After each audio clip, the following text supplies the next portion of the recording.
سبحان الذي أسرى بعبده ليلا من المسجد الحرام إلى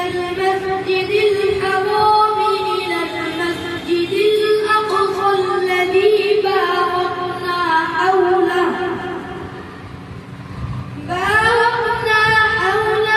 لنريه من آياتنا إنه هو السميع البصير.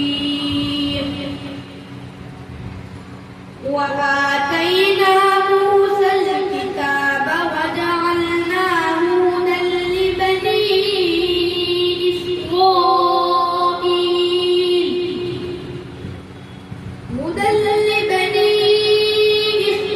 إسرائيل ألا تتخذوا من دوني وكيلا ذرية من حملنا مع نوح إنه كان عبدا شكورا.